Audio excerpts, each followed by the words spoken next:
बुद्धि की अटकल से विषयों पर विजय प्राप्त नहीं किया जा सकता और श्री कृष्ण कृपा से किसी के सामर्थ्य नहीं की प्राप्त करने, विश्वास कर लेना। जिस मोहिनी रूप को देख करके भगवान शंकर भी विचलित हो गए, उसी मोहिनी को ये जानने पर कि हमारे प्रीतम प्रभु श्री हरि है, कोई भी देवता विचलित नहीं हुआ।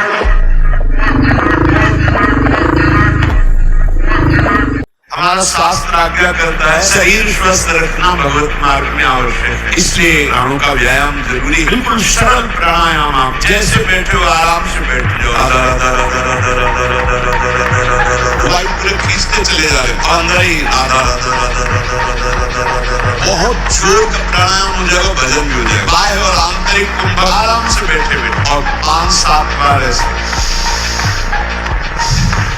जोर से दोनों नाक से खींचा, बिना रोके छोड़ो। इससे आप देखेंगे एकदम दिमाग शांत, इसलिए मन प्रसन्न है तो शरीर चाहे जितना अस्वस्थ हो आनंदित रहता है। हमारा हमको इतना बलवान बनना है कि सुख और दुख दोनों हमको छोड़ सके। बारिश से बारिश सुख की व्यवस्था तो अहंकार है, हर्षित होकर किसी का अपमान न करे कि हम धनी हम पदाधिकारी अमुक। भारी से भारी दुख आया तो हमें किसी के सहयोग की जरूरत है। हम फिर अपने कदम बढ़ाएंगे, हम फिर जुड़ी हुई अपनी भावनाओं को सजाएंगे। एकदम तुम अविनाशी के बच्चे हो, शेर का बच्चा घरों के बीच में फंस कर में बोल जाता है। अगर दहाड़ना सीख जाए तो कोई उसे प्राप्त नहीं कर सकता। ऐसे भगवान तो प्रपंच में फंस कर अपने को इतना दीन क्यों देख रहा है? तू ऐसा है, भगवान के दिव्यास्त्र में भी ताकत नहीं तेरे को मार सकती। तू अविनाशी का अविनाशी बच्चा, विनाशी भोगों को विनाशी शरीर को मैं मान के इतना भयभीत इतना दुख, ये सबके लिए केवल एक के लिए आप समझो।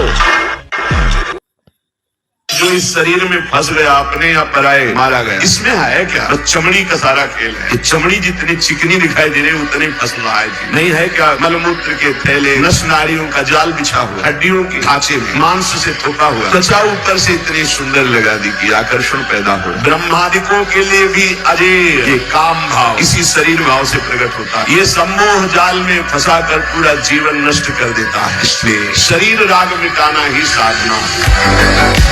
मेरी इस बात में संदेह मत करना, विषयों में सुख नहीं है, केवल आकर्षण है। यदि तुम पहले चिंतन न करो विषय का और फिर भोग लो, तुम्हें सुखानुभूति हो जाए तो मुझे बता लेना। जब तुम चिंतन करते हो विषयों का और भोगते हो तो चिंतन वाला सुख तुम्हें मिलता है। एक बार जिद्दी स्वभाव बनाओ, एक बार विषयों से पिंड छुड़ा लो, उस आनंद की कमी है क्या? अपने लोग आनंद ढूंढ रहे हैं भोगों में, विषयों में, इसलिए हमारी दुर्दशा हो रही। भगवान में आकर्षण भी है और सुख भी।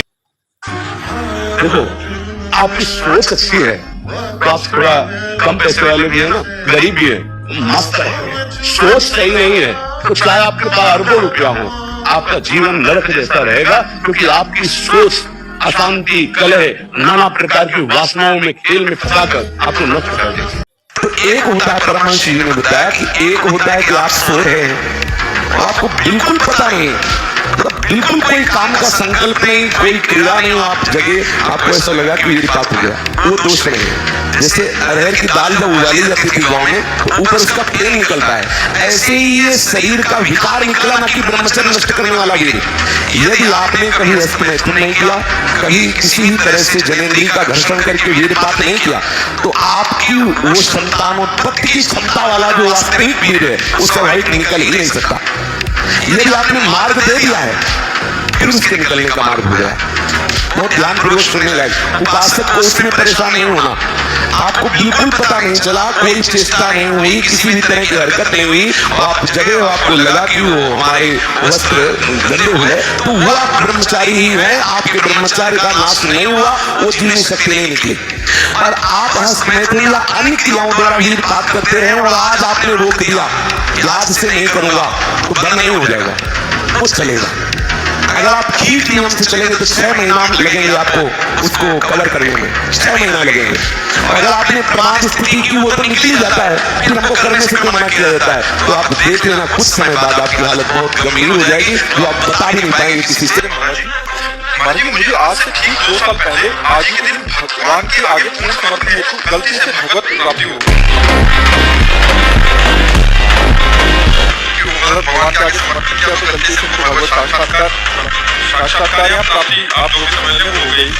और ये तब हुआ जब आपने दिन देखी जिसमें कृष्ण मंत्र के बारे में आपने बताया, इसका जवाब